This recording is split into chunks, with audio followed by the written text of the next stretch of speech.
Bonsoir et bienvenue dans Voyage au bout de la nuit. Je suis ravie de vous retrouver cette nuit pour continuer avec vous les fables de notre auteur français préféré, Jean de La Fontaine. Pendant ma lecture, n'hésitez pas à réagir sur les réseaux sociaux avec le hashtag VBN sur Twitter ou sur notre page Facebook Voyage au bout de la nuit. Avant de commencer ma lecture, j'aimerais remercier la régie avec Charles et Serge qui m'accompagnent cette nuit. Voilà, je reprends donc ma lecture avec la fable Le rat et l'éléphant. Bonne soirée.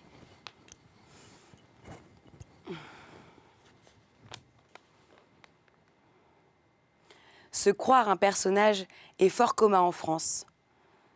On y fait l'homme d'importance. Et l'on est souvent qu'un bourgeois. C'est proprement le mal François. La sotte vanité nous est particulière. Les Espagnols sont vains, mais d'une autre manière. Leur orgueil me semble en un mot, beaucoup plus fou mais pas si sot. Donnons quelque image d'une autre, qui sans doute en vaut bien un autre. Un rat des plus petits voyait un éléphant, des plus gros éraillaient le marché un peu lent. De la bête de haut parage qui marchait à gros équipage. Sur l'animal à tripétage, une sultane de renom, son chien, son chat et sa guenon, son perroquet, sa vieille et toute sa maison, s'en allaient en pèlerinage. Le rat s'étonnait que les gens fussent touchés de voir cette pesante masse, comme si d'occuper ou plus ou moins de place nous rendait, disait-il, plus ou moins importants. Mais qu'admirez-vous tant en lui, vous, autre homme? Serait-ce grand corps qui fait peur aux enfants? Nous ne prisons pas, tout petits que nous sommes, d'un grain moins que les éléphants. Il en aurait dit davantage, mais le chat, sortant de sa cage, lui fit voir en moins d'un instant qu'un rat n'est pas un éléphant.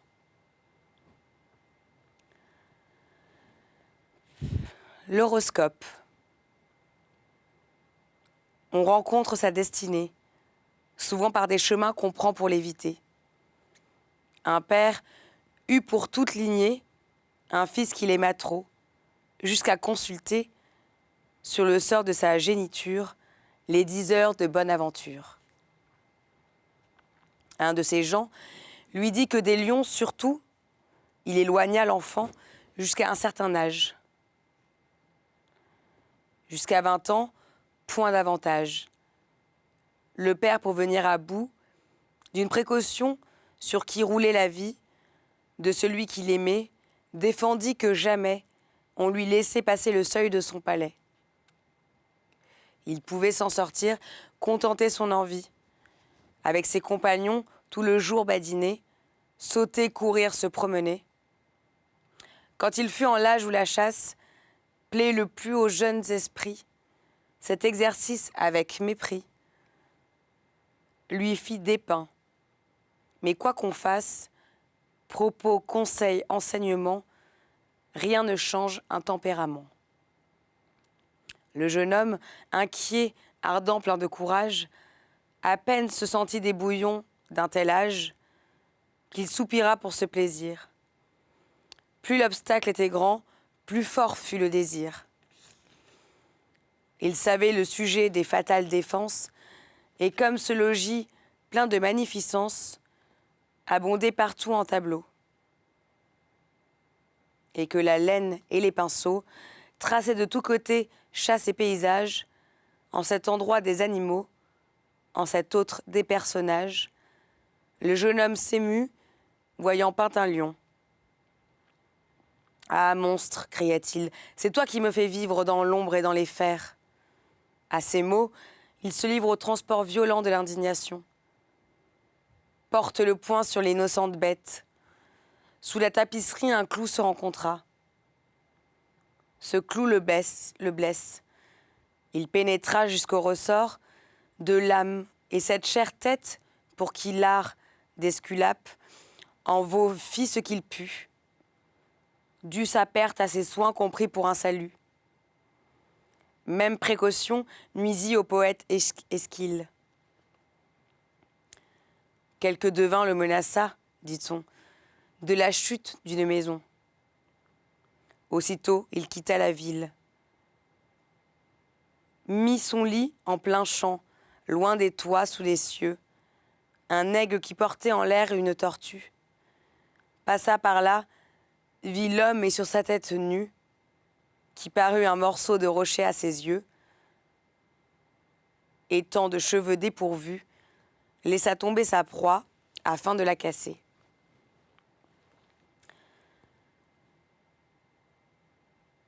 Le pauvre Eschyle, ainsi, sut ses jours avancer. De ces exemples, il résulte que cet art, s'il est vrai, fait tomber dans les mots que craint celui qui le consulte. Mais je l'en justifie et maintiens qu'il est faux. Je ne crois point que la nature se soit liée les mains et nous les lie encore, jusqu'au point de marquer dans les cieux notre sort. Il dépend d'une conjoncture, de lieux, de personnes, de temps, non des conjonctions de tous ces charlatans. Ce berger et ce roi sont sous même planète. L'un d'eux porte le sceptre et l'autre la houlette. Jupiter le voulait ainsi. Qu'est-ce que Jupiter? Un corps sans connaissance? D'où vient donc son influence? Agit différemment sur ces deux hommes-ci. Puis comment pénétrer jusqu'à notre monde? Comment percer des airs la campagne profonde? Percer Mars, le soleil et des vides sans fin. Un atome la peut détourner en chemin. Où l'iront retrouver les faiseurs d'horoscopes? L'état où nous voyons l'Europe mérite que du moins quelqu'un d'eux l'ait prévu. Que ne l'a-t-il donc dit? Mais nul d'eux ne l'a su. L'immense éloignement, le point et sa vitesse. Celle aussi de nos passions, permettent-ils à leur faiblesse de suivre pas à pas toutes nos actions? Notre sort en dépend.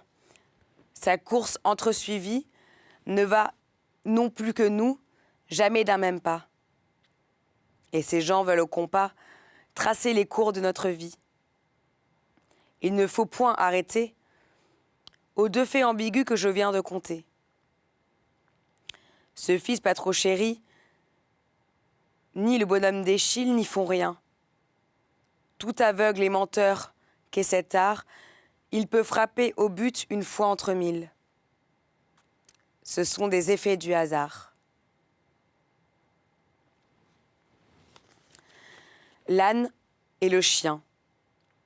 Il se faut entraider, c'est la loi de nature. L'âne un jour pourtant s'en moqua, et ne sait comme il y manqua. Car il est bonne créature, il allait par pays accompagné du chien, gravement sans songer à rien, tous deux suivis d'un commun maître. Ce maître s'endormit, l'âne se mit à paître. Il était alors dans un pré, dont l'herbe était fort à son gré, point de chardon pourtant, il s'en passa pour l'heure, il ne faut pas toujours être si délicat. Et faute de servir ce plat, rarement un festin demeure, notre baudet s'en sut enfin, passer pour cette fois. Le chien, mourant de faim, lui dit « Cher compagnon, baisse-toi, je te prie. Je prendrai mon dîner dans le panier au pain. » Point de réponse. Mot. Le roussin d'Arcadie craignit qu'en perdant un moment, il ne se perdît un coup de dent. Il fit longtemps la sourde oreille. Enfin il répondit « Ami, je te conseille d'attendre que ton maître ait fini son sommeil, car il te donnera sans doute à son réveil ta portion accoutumée. Il ne saurait tarder beaucoup. Sur ses entrefaites, un loup sort du bois et s'en vient. Autre bête affamée, l'aine appelle aussitôt le chien à son secours. Le chien ne bouge et dit « Ami, je te conseille de fuir. En attendant que ton maître s'éveille, il ne saurait tarder. Détale vite et cours. Que si ce loup t'atteint, casse-lui la mâchoire. On t'a ferré de neuf. Et tu me veux croire, tu l'étendras tout plat. » Pendant ce beau discours, Seigneur Loup étrangla le baudet sans remède. Je conclus qu'il faut qu'on s'entraide.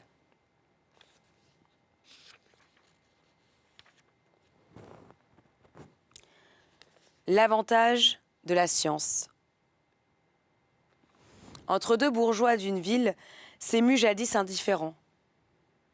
L'un était pauvre mais habile, l'autre riche mais ignorant. Celui-ci, sur son concurrent, voulait emporter l'avantage, prétendant que tout homme sage était tenu de l'honorer. C'était tout homme sot, car pourquoi révérer des biens dépourvus de mérite? La raison m'en semble petite. Mon ami, disait-il souvent aux savants, vous vous croyez considérable? Mais dites-moi, tenez-vous une table? Que sert à vos pareils de lire incessamment? Ils sont toujours logés à la 3e chambre, vêtus au moins de juin comme au mois de décembre. Ayant pour tout laquais leur ombre seulement, la République a bien affaire de gens qui ne dépensent rien. Je ne sais d'homme nécessaire que celui dont le luxe épand beaucoup de biens. Nous en usons, Dieu sait, notre plaisir occupe l'artisan, le vendeur, celui qui fait la jupe et celle qui la porte, et vous, qui dédiez à messieurs les gens de la finance des méchants livres bien payés. Ces mots remplis d'impertinence heurtent le sort qu'ils méritent. L'homme lettré se tut, il avait trop à dire. La guerre le vengea bien mieux qu'une satire, mais détruisit le lieu que nos gens habitaient. L'un et l'autre quitta sa ville. L'ignorant resta sans asile. Il reçut tous des mépris. L'autre reçut partout quelques faveurs nouvelles. Cela décida leur querelle. Laissez dire les sots, le savoir a son prix.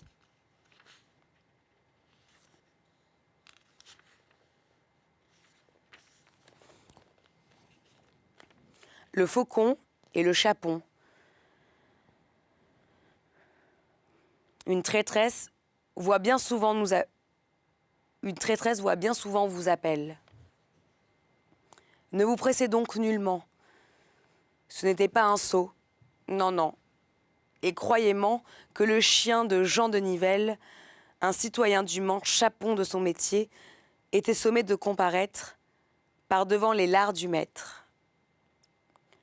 Au pied d'un tribunal que nous nommons foyer, tous les gens lui criaient pour déguiser la chose. Petit, petit, petit, mais loin de s'y fier, le Normand et demi laissait les gens crier. Serviteur, disait-il, votre appât est grossier. On ne m'y tient pas et pour cause. Cependant, un faucon sur sa perche voyait notre manceau qui s'enfuyait. Les chapons ont en nous fort peu de confiance. Soit instinct, soit expérience. Celui-ci, qui ne fut qu'avec peine attrapé, devait le lendemain être d'un grand souper. Fort à l'aise, en un plat honneur dont la volaille se serait passée aisément. L'oiseau chasseur lui dit « Ton peu d'entendement me rend tout étonné. Vous n'êtes que racaille. Gens grossiers, sans esprit, à qui l'on n'apprend rien. Pour moi, je vais chasser et revenir au maître. Le vois-tu pas à la fenêtre? Il t'attend. Es-tu sourd? Je n'entends que trop bien, répartit le chapon, Mais que me veut-il dire? Et ce beau cuisinier armé d'un grand couteau? Reviendrais-tu pour cet appeau? Laisse-moi finir, cesse de rire, de l'indocilité qui me fait d'envoler. Lorsque d'un ton si doux, on s'en vient m'appeler. Si tu voyais mettre à la broche tous les jours autant de faucons que j'y vois mettre de chapons, tu ne me ferais pas un semblable reproche.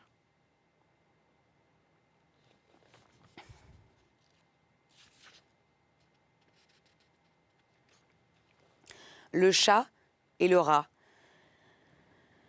4 animaux divers, le chat grippe-fromage, triste oiseau, le hibou, ronge-maille le rat, dame belette au long corsage, toutes gens d'esprit scélérat.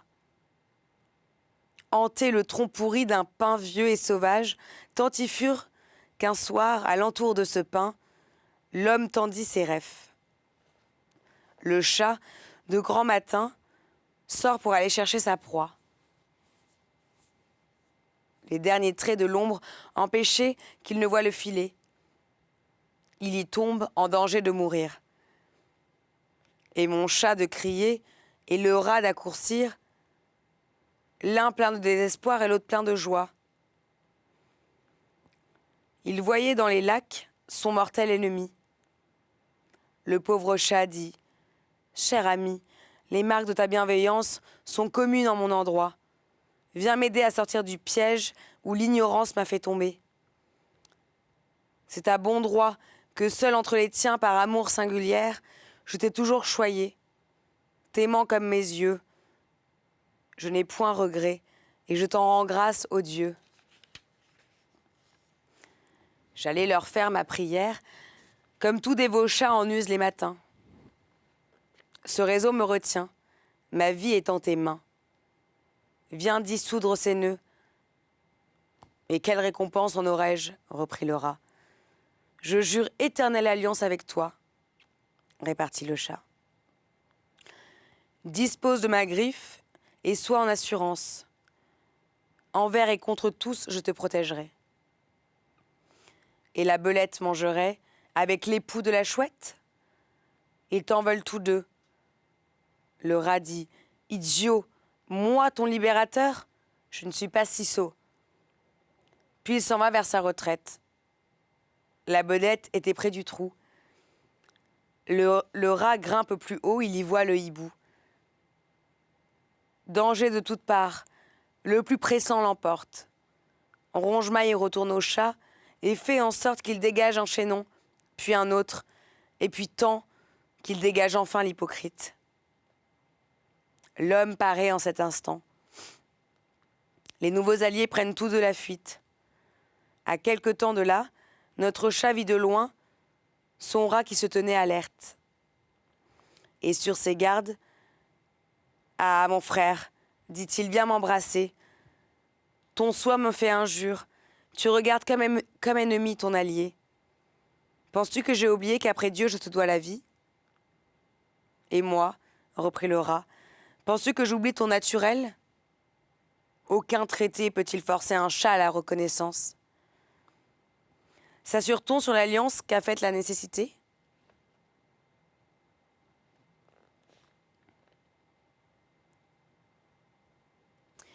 Le torrent et la rivière. Avec grand bruit et grand fracas, un torrent tombait des montagnes. Tout fuyait devant lui. L'horreur suivait ses pas. Il faisait trembler les campagnes.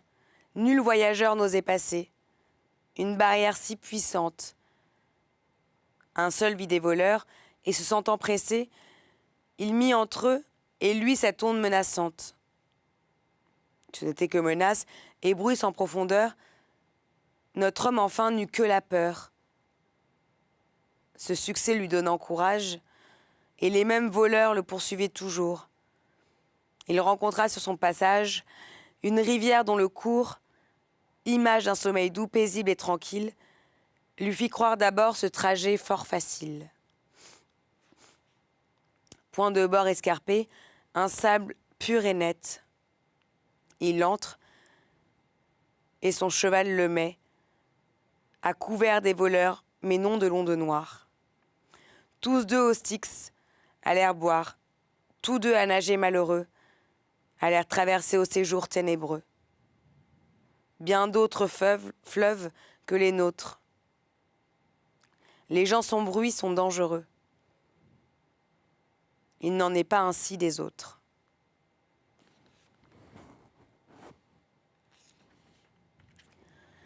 L'éducation. Laridon et César, frères dont l'origine venait de chiens fameux, beaux, bien faits et hardis, à 2 maîtres divers échus au temps jadis, hantaient l'un des forêts et l'autre la cuisine. Ils avaient eu d'abord chacun un autre nom. Mais la diverse nourriture, fortifiant en l'un cette heureuse nature, en l'autre l'altérant un certain marmiton, nomma celui-ci Laridon.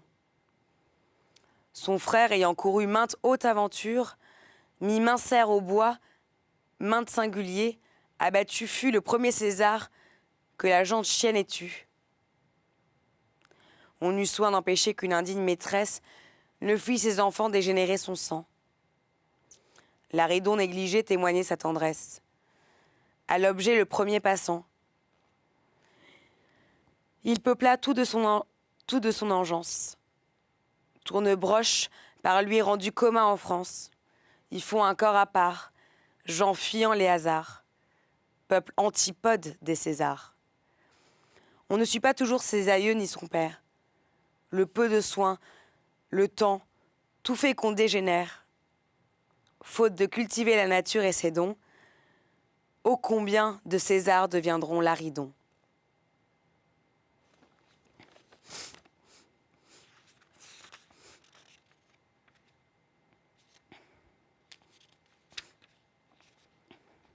Le loup et le chasseur. Fureur d'accumuler, monstre de qui les yeux regardent comme un point tous les bienfaits des dieux. Te combattrai-je en vain sans cesse en cet ouvrage? Quel temps demandes-tu pour suivre mes leçons? L'homme, sourd à ma voix comme à celle du sage, ne dira-t-il jamais: c'est assez, jouissons. Hâte-toi, mon ami, tu n'as pas tant à vivre. Je te rebats ce mot, car il vaut mieux tout un livre. Jouis, je le ferai, mais quand donc? Dès demain. Et mon ami la mort ne peut te prendre en chemin. Jouis dès aujourd'hui, redoute un sort semblable à celui du chasseur et du loup de ma fable. Le premier de son arc avait mis bas un daim. Un faon de biche passe, et le voilà soudain compagnon du défunt. Tous deux gisent sur l'herbe. La proie était honnête, un daim avec un faon. Tout modeste chasseur en eût été content. Cependant, un sanglier, monstre énorme et superbe, tente encore notre archer, friand de tels morceaux. Autre habitant du Styx, la parque et ses ciseaux. Avec peine y mordait. La déesse infernale reprit à plusieurs fois l'heure au monstre fatal. De la force du coup, pourtant il s'abattit. C'était assez de bien. Mais quoi, rien ne remplit les vastes appétits d'un faiseur de conquêtes. Dans le temps que le porc revient à soi, l'archer voit le long d'un sillon une perdrix marcher, surcroît chétif aux autres têtes. De son arc toutefois, il bande les ressorts. Le sanglier, rappelant les restes de sa vie, vient à lui, le découd, meurt vengé sur son corps. Et la perdrix le remercie. Cette part du récit, s'adressant au convoiteux, l'avare aura pour lui le reste de l'exemple. Un loup vit, en passant, ce spectacle piteux. Ô fortune, dit-il, je te promets qu'un temple, 4 corps étendus, que de bien, mais pourtant il faut les ménager, ces rencontres sont rares. Ainsi s'excusent les avares. J'en aurai, dit le loup, pour 1 mois. Pour autant, 1, 2, 3, 4 corps, ce sont 4 semaines, si je sais compter toutes pleines. Commençons dans 2 jours. et mangeons cependant la corde de cet arc. Il faut que l'on ait fait de vrais boyaux. L'odeur me le témoigne assez. En disant ces mots, il se jette sur l'arc qui se détend et fait de la sagette. Un nouveau mort. Mon loup a les boyaux percés. Je reviens à mon texte. Il faut que l'on jouisse. Témoins ces deux gloutons punis d'un sort commun. La convoitise perdit l'un, l'autre périt par l'avarice.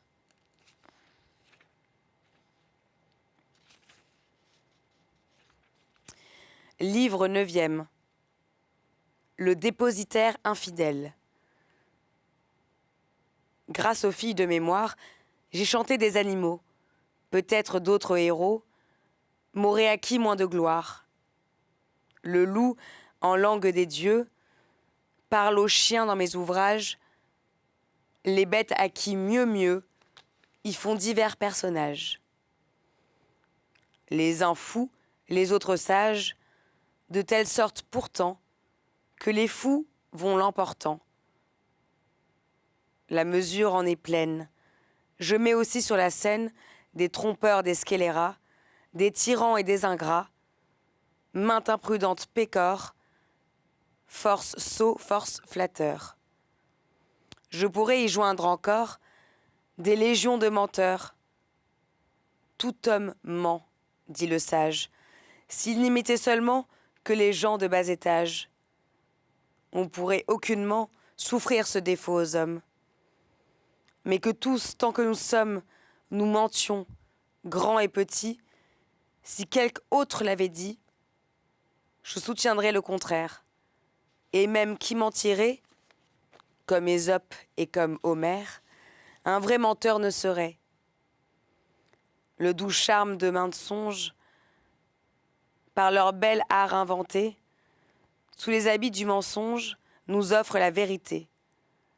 L'un et l'autre a fait un livre que je tiens digne de vivre, sans fin et plus s'il se peut.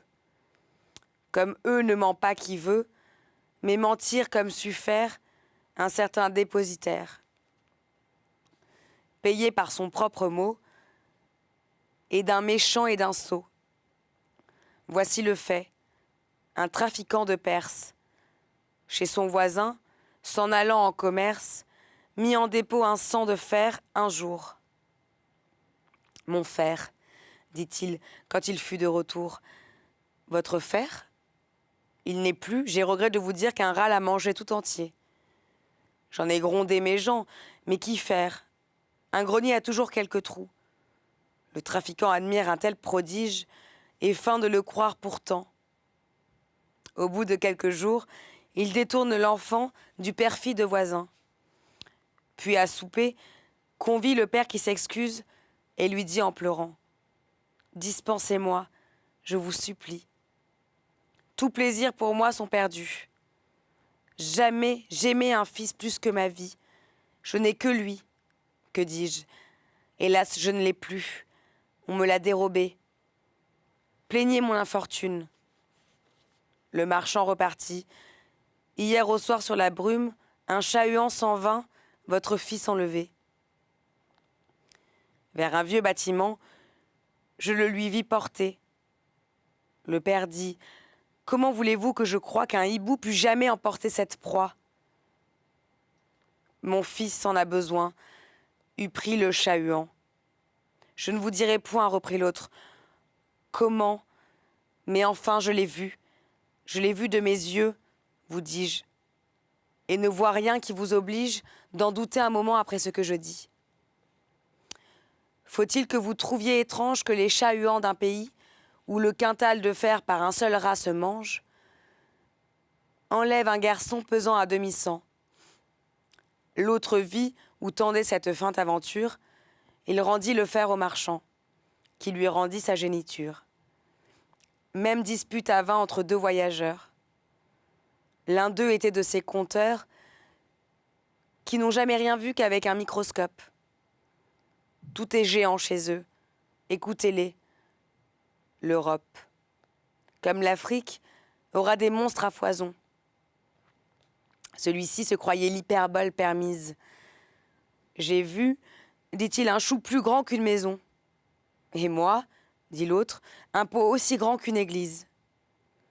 Le premier se moquant, l'autre reprit. Tout doux, on le fit pour cuire vos choux. L'homme au pot fut plaisant, l'homme au fer fut habile. Quand l'absurde est outré, l'on lui fait trop d'honneur de vouloir par raison combattre son erreur. Enchérir est plus court, sans s'échauffer la bile. C'est ainsi que se termine le dépositaire infidèle. J'espère que vous avez apprécié les rimes de Jean de La Fontaine et ma lecture ce soir, que vous avez pu interagir sur les réseaux sociaux avec Twitter et le hashtag VBN ou sur Facebook. Je vous souhaite une bonne soirée et une bonne journée si vous vous levez. À bientôt pour la suite des Fables de La Fontaine.